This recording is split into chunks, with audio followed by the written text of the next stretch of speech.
In today's episode, we will be talking about wine and food pairing. Now, Heather, this is a little different than just a regular wine tasting at the store. So why don't you tell us how do we get started?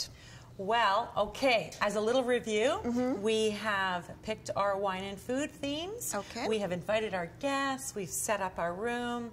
As in our first segment, we were talking about that. And we've had a breath and we're ready to go. I'm ready to go. Okay. Now, tell me, what kind of wines have you picked here, and the reason why you've picked a specific types of food to go with each wine? Yes, there are certain food and wine pairing principles that are very, very important. And I'm just going to go through a few of the basics, but it's amazing how basic they are. Right away, I'm going to start with what we have here. Now, that is a goat cheese, and it's a soft goat cheese called Chèvre, and it can be found in most stores in your dairy deli section. Right. It is tart, so it's a tart cheese, and we want a wine to match. Okay. So we're going to have a Sauvignon Blanc. Sauvignon Blanc reminds me of lemons, limes, and grapefruits is the way I would describe that. Okay. So there is a tartness to it. We're looking for a wine that can pair up nicely, and that can either be in contrast, as I'm going to show you in a couple more wines, or it can be in complement.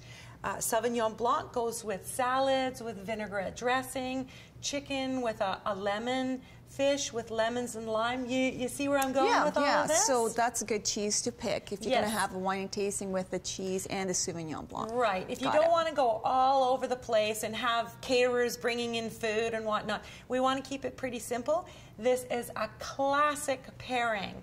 Right? And what I mean by classic is a lot of foods and classic pairings started in France, where they really developed this kind of culture, and they actually developed the whole restaurant and wine program there hundreds of years ago. Got it. So this is very, very old information that I'm giving you.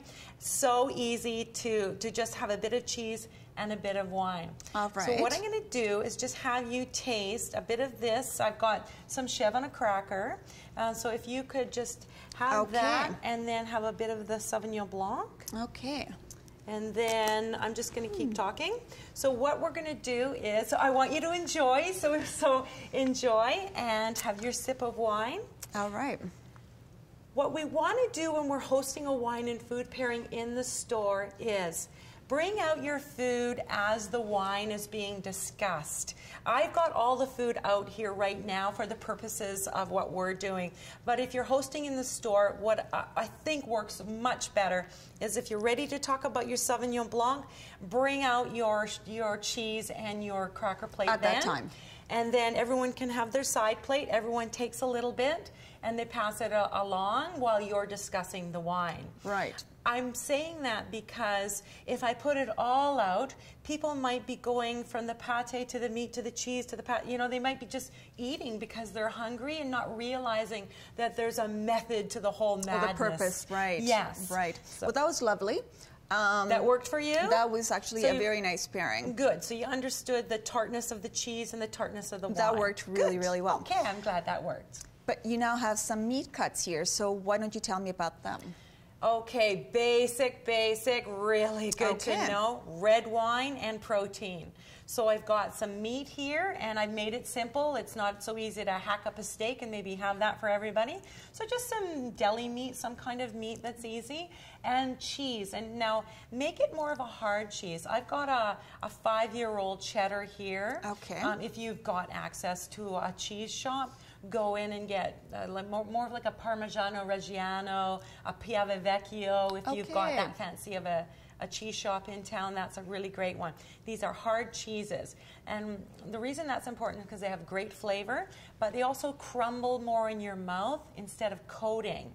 And red wine would prefer to have more of a broken up protein complement in the mouth. Got it. So if we just have some cheese and deli meats, then bring that out when you're ready to have the wine. We've got a nice red wine here. What kind of red are we talking about here, Well, Heather?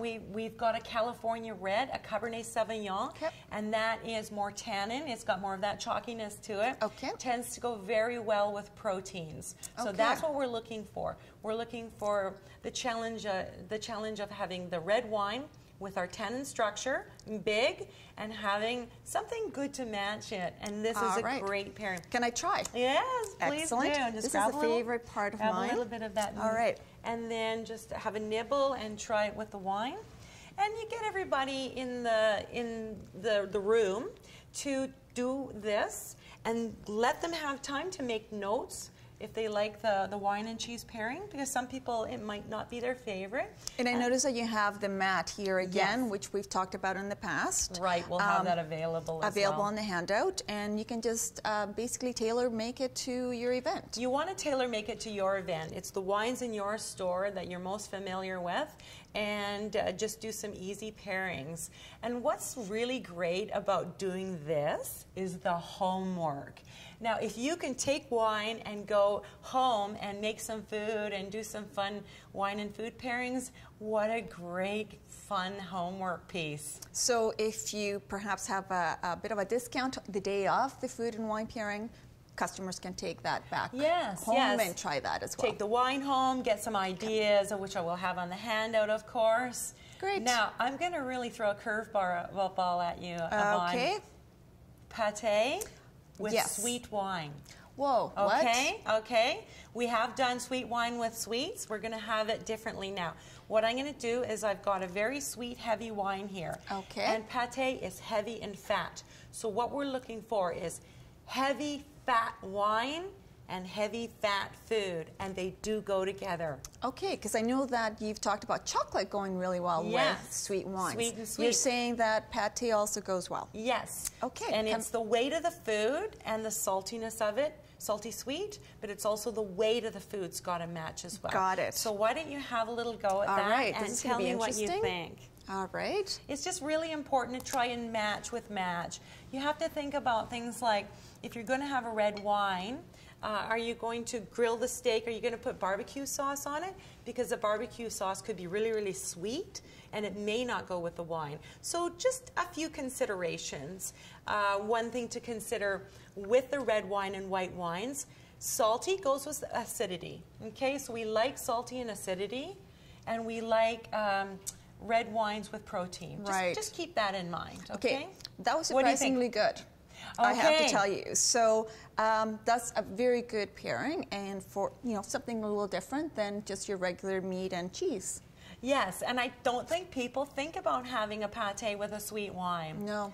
Other good ideas for the sweet wine, nuts are always nice. You can shake up the cheese. I love blue cheese with sweet wines. Really? Yes, I'm not a blue cheese kind of person, but with sweet wines, it just seems to be a great combination. So some really great ideas here, Heather. Yes. I know that you've put some great ideas down on paper, so if you want to go to our website and look at our handout, some great tips on how to host a wine and food pairing. And again, just a reminder to plan ahead and ask your customers to do the same. Either have a designated driver or a taxi come and collect them, and have a safe event.